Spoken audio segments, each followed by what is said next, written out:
Hola, ¿cómo están? Mi nombre es Kenia Cuevas y bueno, yo soy defensora de derechos humanos y también columnista de Expansión 51.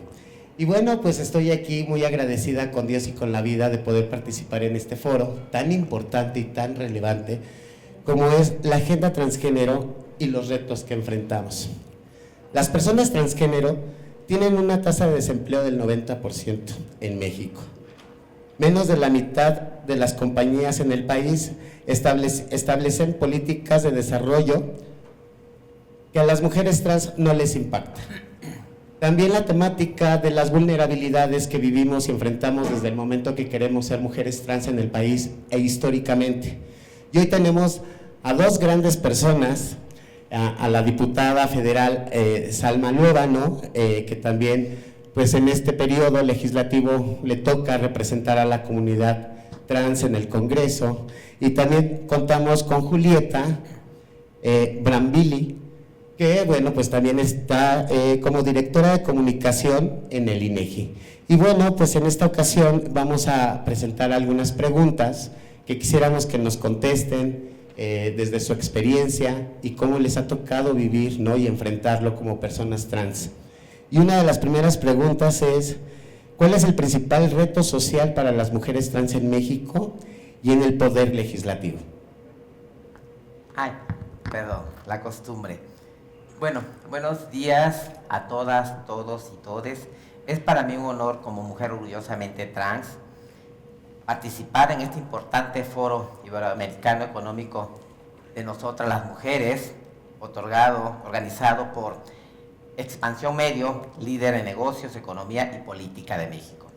Estoy muy agradecida por la invitación y por tener a dos grandes hermanas en este momento y además grandes referentes de esta lucha y esta visibilidad. ¿Cuáles son los principales retos que enfrentamos nosotras las mujeres trans? Son los accesos a los espacios laborales.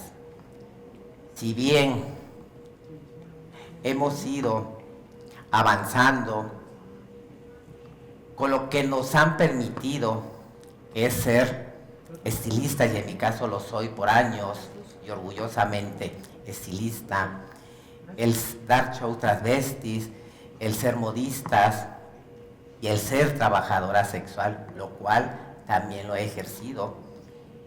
Y esta no es señalarlo como algo malo, sino todo lo contrario. Y lo digo con orgullo porque me permitió durante muchos años comer y salir adelante. El trabajo sexual, repito, a mí me ha permitido avanzar, me ha permitido comer y me ha permitido sobrevivir. Tenemos que empezar a tener y ocupar estos espacios, los cuales históricamente se nos debe. El que nosotras como mujeres trans tengamos esta visibilidad y que desde nuestras trincheras vayamos avanzando y que ocupemos estos espacios donde se toman las decisiones, nos va a permitir realmente trabajar por políticas públicas específicas. Es muy importante. Yo a esto le llamo la puerta de enfrente. Como precursora y promotora de las acciones afirmativas, yo lo he manejado a lo largo de estos meses, la lucha de las acciones afirmativas, cuotas arcoíris, porque mediáticamente impacta. Pero he trabajado y he entendido a lo largo de mi vida que tenemos que abrir un abanico en el cual nos arropemos todas, todos y todes. Tan es así que inicio una lucha estratégica por espacios, cuotas para los grupos en desventajas, que afortunadamente hoy en día nos está permitiendo que otra compañera y amiga, María Clemente, como diputada federal, y su servidora Salma Luébano, estemos en estos espacios donde se toman las decisiones. ¿Y por qué la puerta de enfrente? Si bien sabemos y hemos tenido aliadas y aliados a lo largo de la historia por décadas y nos han permitido avanzar por políticas, nuestras políticas públicas, en nuestras iniciativas, pero no ha sido de tiempo completo porque no hay ese compromiso, no hay esa identidad. Lo que cuando ocupamos espacios que realmente se representan, como en este caso, mujeres trans, en espacios donde se toman las decisiones, entonces ahí sí trabajamos, y en mi caso, el compromiso trabajar al 100% por estas políticas públicas y además específicas. Por eso es importante que cada población tengamos esa representación como debe de ser, porque nadie va a hacer tu trabajo más que quienes representamos estos espacios. No me quiero alargar más porque, bueno, obviamente el espacio para mi compañera, pero esta primera pregunta la quiero cerrar de esta manera. La puerta de enfrente es ocupar los espacios que históricamente se nos deben, y la única manera que hemos estado ocupando estos espacios es a golpe de sentencia, porque nada se nos ha regalado y no hay voluntad para darnos. Entonces, urge que sigamos ocupando más y más espacios para seguir avanzando y que esto nos permita esa visibilidad y además normalizar lo que es normal al vernos a nosotras en estos espacios. Muchas gracias. Julieta, por favor. Muchísimas gracias. Bueno, primero que nada, estoy también muy contenta de estar con ustedes el día de hoy y compartir en este foro con dos referentes y dos personas que admiro muchísimo, como es la diputada y Kenia en su trabajo que ha hecho por muchos años de activismo y demás. Y bueno, básicamente, y refiriendo a la pregunta con la cual abre muy bien el panel, a mí me gustaría destacar dos dimensiones de retos que tienen mucho que ver con lo que ya comentaba la compañera diputada, pero que también tienen, digamos, un aterrizaje un poquito diferente en diferentes aspectos. Por una parte, como muchos otros problemas, retos, fenómenos, temas, no podemos cambiar, no podemos transformar, no podemos adentrarnos ni detallar aquello que no conocemos, aquello que no está cuantificado, aquello que no tenemos una dimensión, una escala específica. En ese sentido, uno de los principales retos, y que en la institución ahora en la que estoy, que es el Instituto Nacional de Geografía y Estadística, estamos haciendo pasos importantes, es en cuantificarnos en diferentes dimensiones, en los diferentes aspectos de la comunidad LGBT, más allá no solamente de las mujeres y los hombres y las personas trans, pero en general en cuantificarnos, en saber cuántos somos. A partir de ahí se ha llevado un proceso que de hecho la diputada ha impulsado, ha acompañado y seguirá acompañando desde que inició hace ya algunos meses, que es básicamente la primera encuesta nacional de diversidad sexual y de género, que como dice su mismo nombre, es nacional en el sentido que es la primera vez que vamos a contar con datos oficiales. Recalco la parte oficial, porque en el momento en que el instituto, en que el INEGI los recaba y los publica y los difunde, se vuelven un insumo prácticamente obligatorio para todas aquellas tomadores de decisiones, autoridades nacionales, estatales y municipales que quieran hacer algún tipo, o que les interesa hacer algún tipo de política pública respecto a estos temas. Esta encuesta, sin hacer, digamos, mucho detalle al respecto, inició el año pasado en una primera fase que es probabilística a nivel nacional, cerca de 50,000 viviendas en todo el país, y hay una segunda parte que está abierta ahora, que es por internet y que estará abierta 2 meses hasta el 21 de abril. Esta es la primera parte. Yo creo que contestando a la pregunta, que es uno de los principales retos, es saber cuántos somos, saber quiénes somos, sabemos dónde estar, qué retos enfrentamos como comunidad. Lo sabemos por la evidencia que se ha recogido y que recogen todos los días en el trabajo diario, en nuestras vivencias, en cuanto a las dificultades de acceso a la salud, en cuanto a las dificultades de acceso a la educación, en cuanto a las dificultades de vida intrafamiliar, de violencia y discriminación. Sin embargo, aún no contamos, digamos, con cifras mucho más precisas, mucho más exactas sobre este tema, y ese sería uno de los principales retos. A partir de ahí me parece que el camino que se ha recorrido, que es mucho, pero del cual falta también un tramo importante, pues igualmente seguirá con unos pies, digamos, mucho más firmes, porque tendremos también estadísticas que nos avalen mucho más y que además de todo nos den una dimensión real, total, o demasiado aproximada a la realidad de lo que vive o lo que vivimos en nuestras comunidades. Muchas gracias, Julieta. Pues la verdad es impresionante ver los retos que enfrentamos, pues como sabemos y lo hemos expuesto muchas de las veces, las personas trans desde el momento que deciden ser mujeres trans, pues quedan privadas de sus derechos humanos, que quedan excluidas en todos los procesos sociales, y es por eso que hemos emprendido luchas de diferentes factores de la sociedad para poder llegar a la inclusión. Y sé que es un camino muy largo, porque a pesar de que legislativamente hemos avanzado mucho en el reconocimiento de identidad, en el matrimonio igualitario, en la seguridad social, eso no garantiza la no discriminación y la violencia que se ejerce desde las instituciones públicas por el no reconocimiento de identidad y expresión de género.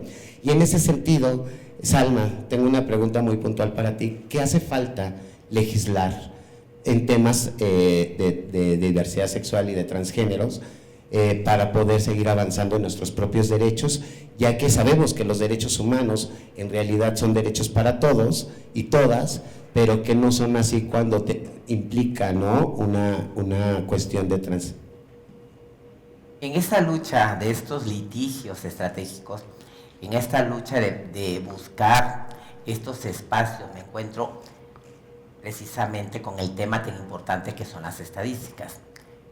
Llevo una solicitud al INEGI en el cual solicito esta estadística, porque si bien sabemos hay una dirección para grupos en desventajas o vulnerables, pues no se había hecho nunca caso a nuestra diversidad.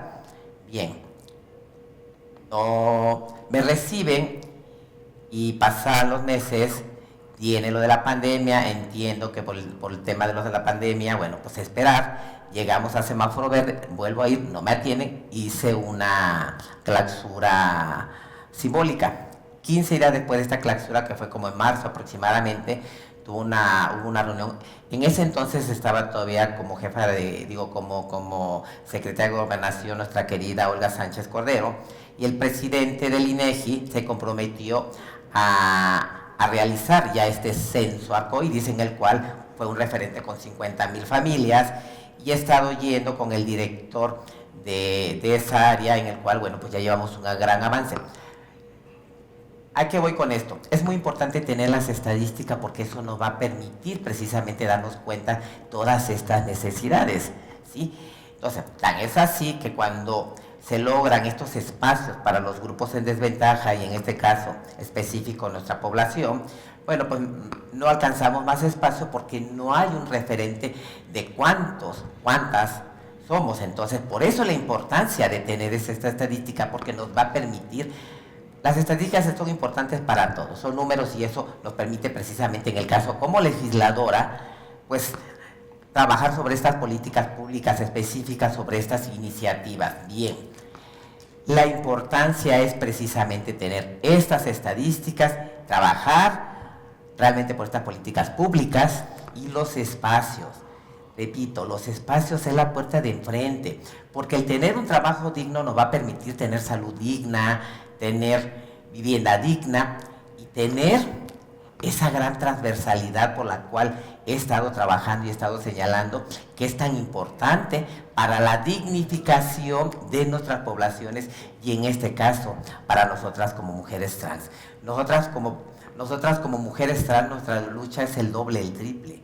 Primero como mujeres y después como mujeres trans. Para nosotras no ha sido fácil, pero sin embargo hemos ido avanzando, y agradezco, repito, la importancia de estos espacios, porque estos espacios nos permiten dar esa visibilidad y además educar. Si educamos, sensibilizamos, y si sensibilizamos, nos permite avanzar.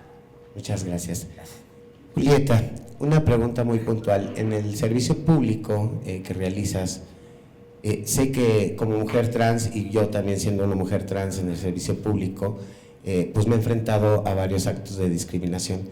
Quisiéramos saber si tú como mujer, en este marco del M8, que también hemos salido a marchar el día de ayer para podernos visibilizar, ¿cómo te has enfrentado con esta discriminación para poder llegar a ese espacio de toma de decisiones y que también puedas intervenir para poder abogar de alguna manera para nuestra comunidad. Muchas gracias por la pregunta. Y bueno, es de todos conocido el tema de la alta discriminación en diferentes espacios, el laboral muy puntualmente como menciona Kenia, pero en general en diferentes servicios y dimensiones de la vida. En el caso particular del servicio público, yo me he enfrentado, digamos, a una situación excepcionalmente positiva para la comunidad. Es decir, mi caso me parece que no es por mucho representativo de lo que muchas y muchos de nuestras hermanas y hermanos trans han padecido, han enfrentado respecto a esta dimensión laboral. Y esto pasa sobre todo me parece son 2 o 3 limitantes estructurales muy importantes que siguen vigentes en el servicio público, yo diría, pero también en la vida laboral de muchas otras organizaciones privadas y demás. Uno es desconocimiento, o sea, me parece que sigue habiendo una ignorancia alta respecto a estos temas y a nuestra comunidad. Un segundo punto, que también es una limitante estructural, pues tiene que ver también con prejuicios y una carga, digamos, simbólica negativa respecto a lo que representamos, a lo que somos, o a los riesgos que podemos traer a la sociedad de ver a alguien que hace un desafío identitario en su vida diaria y que eso puede simbrar algunas de las instituciones más importantes de la sociedad. Y el tercer elemento, yo diría, es que también falta reforzar, y ahí lo digo ahora como funcionaria del INEGI, en su momento también hice alguna intervención similar siendo funcionaria de la Secretaría de Hacienda, es que falta reforzar y falta un camino importante para la sensibilización al interior de estas instituciones, que no solo atañe a las y los funcionarios públicos que nos desempeñamos ahí, sino también al servicio que damos a la sociedad. Eso va de la mano. Pero digamos, esas son 3 condiciones estructurales que en mi caso han jugado, pero no de una manera tan desafiante como comúnmente sucede. Espero que hacia adelante haya más experiencias similares a las que yo me he encontrado, que a las que aún tenemos en el muchísimo más por ciento de nuestras poblaciones, pero es algo que no cambia solo, entonces, y que tenemos que impulsar ese cambio de diferentes maneras. Muchas gracias, Julieta. Pues quisiéramos seguir avanzando y ya por último, como última pregunta, quisiera saber por parte de las dos, ¿cuál sería el legado que quisieran dejar en este mundo al pertenecer, ¿no?, al espacio público, a la toma de decisiones y aparte a la lucha que han emprendido desde el momento que son mujeres trans? Bien, pero como mujer trans, como sobreviviente, porque ya pasamos la etapa de esa niñez y esa juventud. Tercera, como legisladora federal, y cuarta, como presidenta de la Comisión de la Diversidad. Y legado es seguir abriendo esa puerta de enfrente y abrirla cada día más. Es una de las iniciativas que llevo para estos grupos en desventaja. ¿Y por qué cuotas? ¿Por qué acciones afirmativas? Porque es la única manera que nos permite ocupar los espacios. No hay voluntad, y lo sabemos perfectamente. Si no, hoy en día no hubiera legisladoras, legisladores con discapacidad, afromexicanos, mucho menos nosotras, como cuota arcoíris. Bien, mi legado es ese es el que estoy, pero macheteándole, trabajando esta iniciativa y lograr. Ese es mi sueño, ese libre tránsito político, social, cultural y económicamente para nuestras poblaciones en desventaja, para nuestro sector trans. Somos 2 ahorita a nivel federal, pero quiero que al rato seamos 10, 20, las que tengan y los que tengan y les que tengan que hacer. Esa es la manera que realmente nos va a permitir realmente avanzar. Ese es realmente mi legado. Gracias. Julieta. Muchísimas gracias. Bueno, es una pregunta que yo no me he planteado en realidad como algún legado que mi andar profesional pueda dejar. Sí creo que lo que deseo es básicamente que que esta historia excepcional que más o menos relataba muy brevemente hace un momento no fuera excepcional, es decir, que hacia adelante generaciones como las mías, pero también hacia más abajo, y aquellas que van creciendo, pues que básicamente no tengan que enfrentarse ante estas disyuntivas, ante esta agridulce responsabilidad pública de decir que son las primeras mujeres trans en algo, simplemente que son mujeres haciendo cosas. Eso me parece que es el deseo más importante, y si me apuran un poco más, un legado importante que yo creo que falta mucho por construir, pero que igual he puesto algo un granito de arena en las responsabilidades públicas que he tenido, pues es básicamente también hacer un servicio público más sensible y más comprometido a estas causas. Esa es una tarea titánica, es una tarea de aquellas que vale la pena meterse porque dejan, digamos, siempre muchos frutos. Pero me parece que esa sería uno de los aspectos más importantes, ser un servicio que estuviera mucho más comprometido, mucho más sensible y sea mucho más responsable de su labor pública respecto a nuestras comunidades. Muchas gracias, Julieta. Pues como vemos y observamos, pues no es fácil para las personas trans en el país y en el mundo. Yo soy una mujer que a mí me tocó vivir desde los 9 años la discriminación familiar y tuve que salir expulsada de mi domicilio para poderme colocar en el trabajo sexual con una transición forzada de un día a otro. El cual, llegando al trabajo sexual, pues la primera demanda que tuve fue el consumo de sustancias psicoadictivas, que era una demanda que tenían los clientes hacia nosotras. Siendo una niña de 9 años, sin oportunidades, discriminada, con resentimientos, fui presa fácil para las drogas. Eso me llevó a vivir en condición de calle durante 20 años de mi vida, limpiando parabrisas en Garibaldi, en Tepito, en las avenidas, quedándome en parques, toda llena de costras de mugre. Y bueno, ese consumo lo criminalizaron y me mandaron a prisión durante 11 años. El cual, estando en prisión, durante todos esos años logré dejar las drogas, acompañar a personas que vivían con VIH, que se estaban muriendo en el abandono y por ser causa de conejitos de India, de farmacéuticas que entraban a centros penitenciarios. Y bueno, en el 2009 logramos hacer una denuncia y salgo en el 2010 con una frente en alto, absuelta del delito, y empiezo a trabajar la Defensoría de Derechos Humanos. Esta es una historia que el 90% de las mujeres trans en México viven, que es a lo que arrojamos con la discriminación y la violencia. Y para eso, pues hoy ya tenemos a nuestra compañera diputada federal, María Clemente, que también quisiéramos hacerle una pregunta, que en el Poder Legislativo, ¿qué es lo que sigue para seguir garantizando los derechos humanos de todas las personas, principalmente de las mujeres trans, para que no tengan que vivir estos contextos de vulnerabilidad y de entornos totalmente pues violentos? Sí. ¿Qué es lo que hace falta? Lo que hace falta pues es todo, porque en el marco jurídico las mujeres trans no estamos contempladas.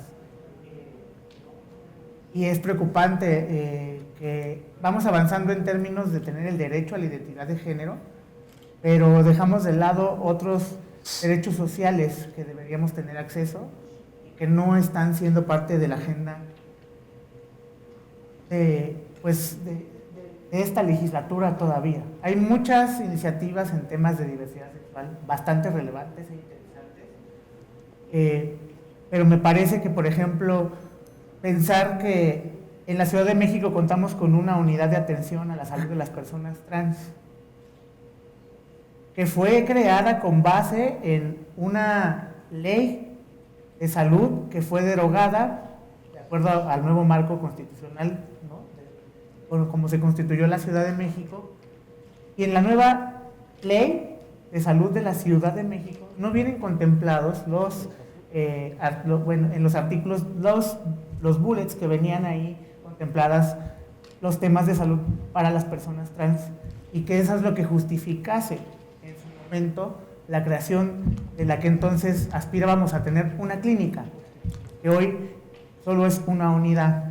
Entonces, voltear a ver hacia allá es pensar que ya logramos que con el ejemplo se pueda ver que sí puede haber la capacidad por parte del Estado de atender la salud de las personas trans. particular de las mujeres trans. En ese sentido creo que tenemos que ir hacia esa bandera también en el Congreso de la Unión, porque justamente la tasa de, pues la expectativa de vida, es de vida de una mujer en América Latina, de una mujer trans, es de 35 años según la Comisión Interamericana de los Derechos Humanos. Y eso tiene que ver con un contexto, ¿no?, que a partir de ciertas violencias estructurales generan que la calidad de vida baje, y eso impacta en la salud de las personas trans, a partir de una serie de peculiaridades que deben ser atendidas por el Estado. Entonces se ve ahí que hay la manera de hacerlo en este ejemplo, en la unidad. Sin embargo, no estamos contempladas en el marco jurídico. El ejemplo de la Ciudad de México, ponerlo en el nivel federal, es decir, ¿cómo vamos a garantizar la atención a la salud de las personas trans? Hoy el ISSSTE ya está haciendo cirugías de reasignación sexogenérica.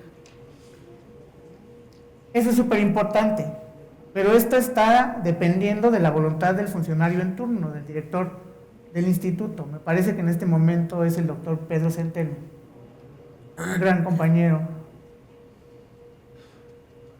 Pero esa es la voluntad de él, su política, a partir de la dirección que él tiene en el instituto. Pero si él se va y llega otra dirección distinta, si esta vanguardia de derechos trans que trae en la agenda contemplada, en la agenda de mi partido, Morena, de verdad quiere seguir avanzando, como ya lo ha hecho en temas de identidad de género, en particular del derecho, en todos los estados de los últimos 3 años donde se ha aprobado el derecho a la identidad de género, ha sido en su mayoría por iniciativas de diputados y diputadas de Morena, no necesariamente diputados de la diversidad sexual, diputados heterosexuales, de otras, ¿no?, cisgénero, que traen la agenda como parte de la línea política de nuestra organización. Y si queremos ir hacia lo que hace falta a nivel federal, que es donde Salma y yo participamos como diputadas federales, orgullosamente, las 2 congresistas trans de América Latina, porque en ningún otro congreso hoy participa ninguna compañera, y ojalá que si desde este escenario, desde este spot hacia América Latina, pudieran ver los gobernantes, los políticos, los dirigentes de organizaciones políticas y sociales que la participación de las mujeres trans es importante. Estaría increíble ver en años subsecuentes a compañeras siendo representantes. Porque si Salma y yo no estuviéramos en la Cámara de Diputados, no estaríamos en esta mesa con ustedes. Quizás Salma estaría atendiendo sus negocios y yo seguiría manejando mi taxi. ¿Y quién estaría hablando de la salud de las mujeres trans? ¿Quién? Hoy lo estamos haciendo. Entonces tenemos que insertar ese derecho en el marco jurídico que existe a nivel federal, para que no sea voluntad de un instituto o de otro, que no sea la política del gobernante en turno, que no sea porque está el presidente López Obrador, porque esa es la realidad. Si hoy hay cirugías de reasignación sexogenérica es porque el director en turno es un funcionario del gobierno de Andrés Manuel López Obrador. Todos los estados que en los últimos 4 años se ha aprobado el derecho a la identidad de género, se ha aprobado con las mayorías de los diputados que tenemos la simpatía y la afinidad política o que pertenecemos a Morena y estamos con el presidente Andrés Manuel López Obrador. Y las diputadas que estamos hoy aquí, Salma Luébano y María Clemente García, estamos con el presidente Andrés Manuel López Obrador. Eso es lo que hace falta. La salud trans, ¿cómo la insertamos? Muchas gracias. En el marco constitucional, en el marco jurídico que estamos construyendo para la Cuarta Transformación. Y yo creo que de la Comisión de Diversidad Sexual puede salir una iniciativa asignada por el grupo parlamentario en su conjunto para que en más tardar 4º o 5º periodo de sesiones podamos tener eso en los hechos, y que si no sigue gobernando Andrés Manuel López Obrador, las mujeres trans puedan seguir teniendo cirugías de reasignación sexogenéricas, aunque llegase a gobernar el Partido Acción Nacional. Porque eso es lo que queremos, derechos para las mujeres trans. Muchas gracias. Muchas gracias, diputada. Pues como vemos, y es una realidad, las personas trans en el ámbito de salud, pues también estamos totalmente rezagadas. El tema de modelantes, de hormonización y de otras circunstancias que nos aquejan a las personas trans no son atendidas interseccionalmente. No tenemos un grupo interdisciplinario que pueda atender modelantes, por ejemplo, ¿no? Que es una consecuencia a un llamado a la no discriminación, porque cuando nos modificamos nuestro cuerpo es para que parezcamos más mujer, y en el estereotipo socialmente el macho no nos discrimina y no nos violente. Y también en el ámbito de trabajo sexual las mujeres acceden a estos procedimientos para poder vender más. Y son las demandas que este tipo de modelantes provocan la vida de las mujeres trans, o sea, la terminan con la vida de las mujeres trans. Ya puede ser a corto, mediano o largo plazo, pero siempre tienen consecuencias, y cuando llegamos a un hospital, pues ni siquiera conocen los modelantes. Y bueno, ya para terminar este gran foro que ha sido de mucho aprendizaje, México ocupa el segundo lugar en crímenes de odio. El Observatorio Mexicano de Letra S indica que 375 asesinatos han sucedido desde 2014 al 2020. De estos asesinatos, el 87% va dirigido a mujeres trans que ejercen el trabajo sexual. En ese sentido, ¿cómo ustedes, desde sus posturas, claro, podríamos trabajar iniciativas, propuestas, estrategias para poder prevenir el delito de transfeminicidio, que no es un delito tipificado en la ley, pero que sí está reconocido por una Comisión de Derechos Humanos, y que a grandes rasgos las activistas y nosotras que hemos salido a luchar hemos logrado visibilizar la palabra transfeminicidios? Adelante, Salma. Gracias. Sí, es importante, como acaba de mencionar María Clemente, tenemos que tener estas iniciativas ya en el marco jurídico, a rango constitucional. Eso es importante porque eso nos da precisamente esa garantía. Y como mencioné al principio, si bien hemos tenido aliadas y aliados y que nos han ayudado a avanzar en política pública, iniciativas, pero no son de tiempo completo. Hoy en día el que estemos María Clemente y yo en estos espacios donde se toman las decisiones nos permite precisamente llevar esa línea específica para estas políticas públicas y para estas iniciativas. Es una de mis iniciativas en mi primer bloque. Yo estoy trabajando por bloques, y es precisamente subir la tipificación hacia los crímenes de odio, y que sea referente a rango constitucional. Por eso les he estado mencione la importancia de esa puerta de enfrente, y el que ocupemos estos espacios que se nos habían negado históricamente, pero que hoy afortunadamente estamos dos de tiempo completo, y esos dos de tiempo completo estamos trabajando realmente por esas iniciativas, por esas políticas públicas específicas. Por eso la importancia que cada población, repito, estemos representando legítimamente nuestros espacios, porque así es como nos damos cuenta realmente de nuestras necesidades. Esa es precisamente la gran importancia e incidencia para empezar a trabajar, y que lo hemos estado haciendo yo en lo personal, ir creando estos andamiajes, ¿sí?, para precisamente ir avanzando en todas estas iniciativas y ir realmente señalando todas estas y puntualizando todas estas necesidades. Y como en este caso, desafortunadamente, como lo acabas de mencionar, los crímenes de odio, bueno, pues también hay algo que es la antesala de estos crímenes de odio, que son los discursos de odio, que desafortunadamente hoy en día están avanzando y que no debemos permitirlo, porque no es nada más hacia nosotras, es en su mayoría pues a los grupos en desventaja. Y si algo debemos de entender, que la palabra es un arma de doble filo, y cuando un filo se dirige hacia una persona, hacia una población con odio, sabemos en lo que termina. No vayamos tan lejos, está el caso de Donald Trump cuando fue lo del tema de Capitolio que incitó a sus seguidores, ¿en qué terminó?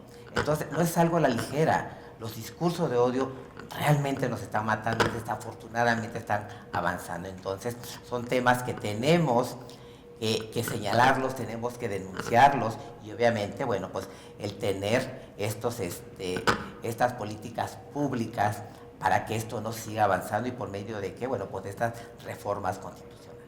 Muchas gracias. Julieta, por favor. Muchas gracias, Kenia. Y bueno, el tema específico en la materia sobre cómo legislar y atender la parte legal respecto a estos temas, se los dejo a mis compañeras diputadas, de las cuales son ellas especialistas, y más bien me gustaría referirme a una dimensión mucho más cercana a lo que ha sido también mi trabajo profesional, no tanto como funcionaria pública, sino como especialista en comunicación. Y tiene mucho que ver con lo que ya comentaba la diputada, que es los crímenes, incluso los más arteros, son en muchas maneras la punta del iceberg de otro tipo de situaciones mucho más recurrentes, mucho más regulares y mucho más permitidas en la esfera pública, que son justamente los crímenes de odio. Y aquí mi comentario simplemente me gustaría referirlo, focalizarlo al papel que juegan los medios de comunicación, las plataformas digitales y todo aquel espacio donde haya una interacción, y que hay una responsabilidad pública y social respecto a no solo no fomentar y no permitir, sino condenar este tipo de narrativas que son excluyentes, que son hirientes, que son discriminatorias.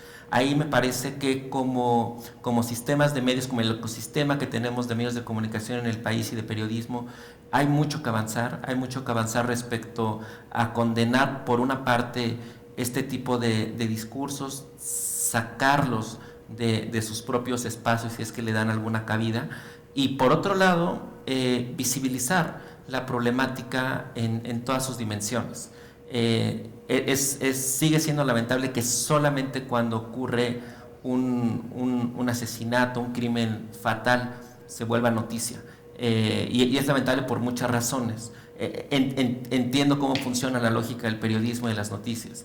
Sin embargo, me parece que deberá haber un esfuerzo mucho mayor en cuanto a conciencia, mucho mayor en cuanto a una verdadera empatía y simpatía respecto a estas causas, y simplemente no darle cabida, digamos, a esos discursos que, como sabemos, una palabra que puede ser hiriente no está muy lejos de que acabe siendo algún tipo de discriminación o crimen. Entonces me parece que ahí hay una agenda pendiente y es un camino que es importante recorrer. Muchas gracias, Julieta. María Clemente, por favor. Sí, pues antes, porque ya se nos va a terminar el tiempo, me parece, pero creo que primero decirles que agradezco mucho la invitación al foro, y me siento muchísimo orgullosa de estar con Salma en el Congreso de la Unión representando, porque la compañera nos dijo, son especialistas, pero en realidad no lo somos ni ella ni yo. Es el Parlamento y estamos ahí para hablar en nombre de ustedes, a partir de nuestras experiencias. Y eso es, en ese sentido, va la representación, porque de ninguna manera me atrevería yo, creo que tampoco Salma, a enunciarnos especialistas del tema, pero de que estamos dando todo y tratando de abarcar todas las perspectivas en el Congreso de la Unión, lo estamos haciendo, ¿no? Salma tiene una agenda muy importante, ¿no?, que ve también un poco hacia afuera, ¿no?, dialoga mucho con el Senado. Yo me estoy también involucrando muchísimo en los temas de la reforma por la igualdad sustantiva, que se está trabajando desde la legislatura pasada, a iniciativa de Porfirio Muñoz Ledo, gran compañero también de lucha, que heredó, ¿no?, al movimiento que hoy representa el grupo parlamentario de Morena, esta iniciativa para reformar.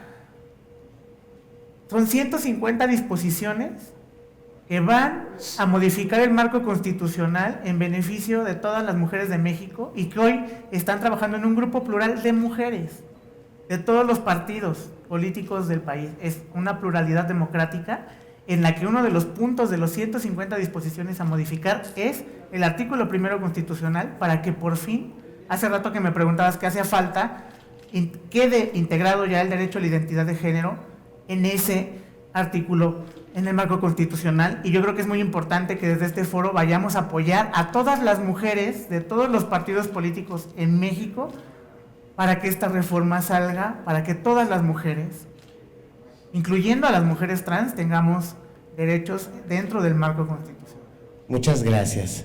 Y bueno, pues agradecida con Dios y con la vida, les digo que ahora nuestra mayor venganza va a ser que seamos felices. Esta es la Jeta Transgénero y los retos que enfrentamos. Muchas gracias.